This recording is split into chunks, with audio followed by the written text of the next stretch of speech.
রথযাত্রার সঙ্গে জড়িয়ে রয়েছে আরো একটি রীতি। প্রতি বছর রথযাত্রার দিন দুর্গাপুজো প্যান্ডেলের খুঁটি পুজো হয়। খুঁটি পুজোর মাধ্যমেই দুর্গাপুজোর ঢাকে কাঠি পড়ে। এবারই রথযাত্রার পূর্ণ লগ্নের সাড়ম্বরে খুঁটি পুজোর মাধ্যমে শুভ সূচনা হয়ে গেল সত্যেন সেন সংসদ পরিচালিত নপাড়ার সম্মিলিত সর্বজনীন দুর্গোৎসবের।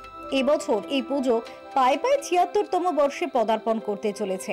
এদিন মেঘলা আকাশ উপেক্ষা করে সেজে উঠেছে সত্যেন সেন সংসদ।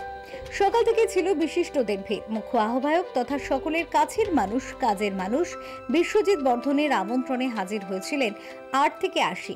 ঢাকের তাল ও মঙ্গল শঙ্খে মুখরিত হয়ে ওঠে এই অঞ্চল। এদিন খুঁটি পুজোর মাধ্যমে শুভ সূচনা হয় ৭৬তম বর্ষের। প্রতি বছরই শহর থেকে শহরতলি ভিড় জমান এই পুজোয়। দর্শনার্থীদের জন্য নতুন ভাবনায় সেজে ওঠে এই পুজো।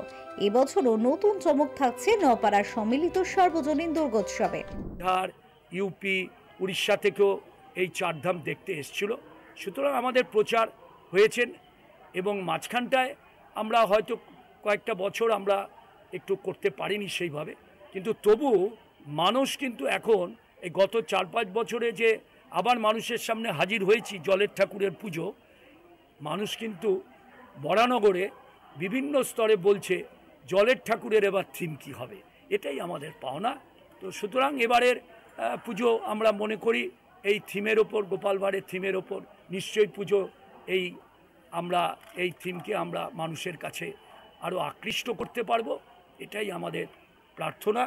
আর মায়ের কাছেও আমাদের প্রার্থনা, মা যেন আমাদের সকলকে সুস্থ রাখেন, ভালো রাখেন।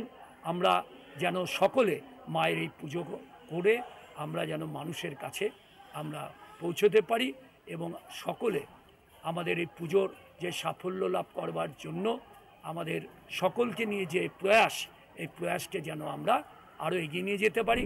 ফেরো রিপোর্ট, চ্যানেল 10।